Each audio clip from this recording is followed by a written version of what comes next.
तो दोस्तों आप सब लोगों को पता ही होगा कि भारत अमेरिका से 31 MQ-9B स्काई गार्डियन ड्रोनों को करीबन $3 बिलियन के लागत से खरीद रहा है। और दोस्तों मैं भी कई सारे वीडियो में इन ड्रोनों के कई सारे खासियतों के बारे में आप लोगों को बता चुका हूँ। और दोस्तों आज के इस वीडियो में आप लोगों को एक ऐसे ड्रोन के बारे में बताने जा रहा हूँ जो ना अमेरिकन, ना इजरायली, ना चाइनीज, ना भारतीय है। इवन दोस्तों ये ड्रोन टर्की या रशिया के द्वारा भी नहीं बनाया गया है, पर इसके बारे में जान के आप लोगों को लगेगा कि इसके सामने तो MQ-9 काफी छोटा ड्रोन है। दोस्तों बेसिकली ये ड्रोन फ्रांस की तरफ से बनाया जा रहा है। और दोस्तों ये ड्रोन आकार में, वजन में और पेलोड क्षमता में अमेरिका के MQ-9 रीपर या MQ-9V स्काई गार्डियन ड्रोनों को काफी पीछे छोड़ देगा। दोस्तों ये जो ड्रोन है इसे फ्रांस के द्वारा हाल ही में आयोजित पेरिस एयर शो के दरमियान दुनिया के सामने रखा गया। रिपोर्ट में बताया जा रहा है कि ड्रोनों को निर्माण करने वाला कंपनी टर्गीज एंड गेलर्ड है, जो कि पेरिस एयर शो के दरमियान मतलब 19 से 25 जून 2023 के दरमियान इन ड्रोनों को पब्लिक के सामने लाया है। दोस्तों रिपोर्ट के मुताबिक ये फ्रांस के द्वारा बनाया गया अब तक के सबसे बड़े आकार का ड्रोन है, जिसका विंग स्पैन मतलब दोनों विंग के कुल चौड़ाई करीब 22 मीटर तक है।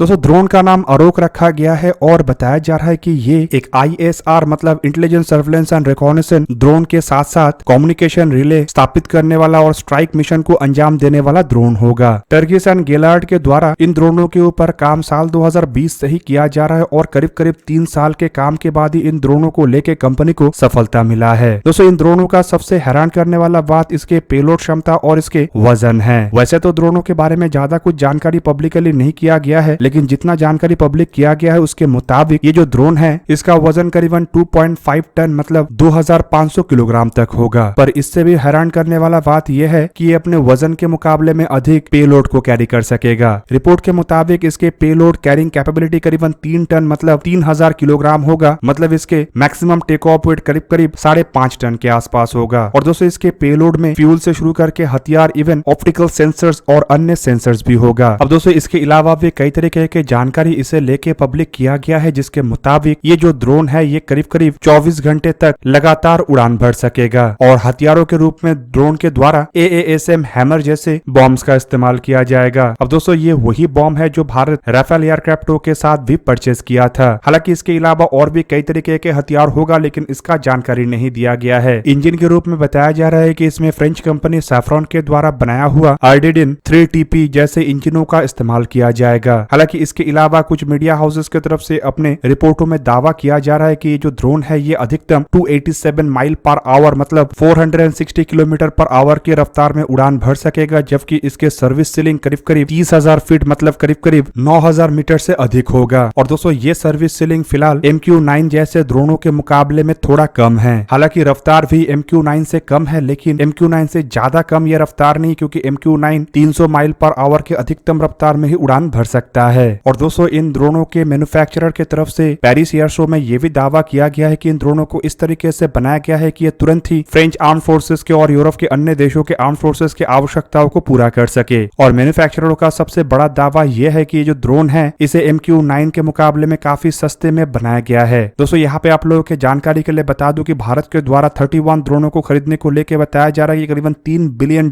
खर्चा किया जा रहा है। मतलब एक ड्रोन करीब $100 मिलियन लागत से भारत को मिल रहा है। तो वहीं पे फ्रांस के ये ड्रोन मैन्युफैक्चरर का कहना है कि उनका ड्रोन केवल मात्र 5 से 10 मिलियन यूरो में मतलब 5.5 से 11 मिलियन डॉलर में अवेलेबल हो जाएगा। और दोस्तों एक बार अगर हम इसका अधिकतम प्राइस $11 मिलियन भी पकड़ लेते हो और अगर फ्रांस के द्वारा इसे इसके दुगने कीमत में मतलब करीब 22 मिलियन से 25 मिलियन डॉलर के लागत से भी एक्सपोर्ट किया जाता है, तब भी एक MQ-9 के मुकाबले में ऐसे 4 ड्रोन तक को खरीदा जा सकेगा। अब दोस्तों ये फ्रांस की तरफ से एक बहुत बड़ा दाव खेला गया है, क्योंकि इससे यूरोप की जरूरतों को जहाँ पे फ्रांस पूरा कर सकेगा, तो वहीं पे यूरोप हथियारों के मामले में जिस तरीके से अमेरिका से दूर हट रहा है या फिर कहे तो अमेरिकन हथियारों के जगह में ऑल्टरनेटिव के रूप में यूरोप के देशों के हथियारों को इस्तेमाल कर रहा है, उस आवश्यकता को भी फ्रांस पूरा कर पाएगा। हालांकि देखा जाए तो फ्रांस के द्वारा भी बड़े मात्रा में अमेरिकन ड्रोनों का ही इस्तेमाल किया जा रहा है, लेकिन माना जा रहा है कि फ्रांस अगर ये ड्रोन बनाने में संपूर्ण रूप से सफलता हासिल कर लेता है तो आने वाले समय में फ्रांस भी अमेरिकन ड्रोनों से फ्री हो जाएगा और यूरोप के कई सारे देश भी ऐसे अमेरिकन ड्रोनों से फ्री हो जाएगा। हालांकि दोस्तों ये कोई पहली बार नहीं है कि यूरोप के अंदर कोई देश एक ड्रोन बना रहा हो, पर ये फ्रांस का जो इनिशिएटिव है ये इसलिए भी महत्वपूर्ण है क्योंकि ये कई सारे मामलों में अमेरिकन ड्रोनों से आगे है और कई सारे मामलों में अमेरिकन ड्रोनों के जगह को भी ले सकेगा। और ऊपर से दोस्तों कीमत को लेकर जो दावा किया जा रहा है वो अगर सही होता है तो दोस्तों एक्सपोर्ट मार्केट में भी फ्रांस के ये ड्रोन अमेरिका के ड्रोनों को पछाड़ देगा और अमेरिका को इससे आने वाले समय में ड्रोन के मार्केट मार्केट में एक बहुत बड़ा झटका मिल सकता है।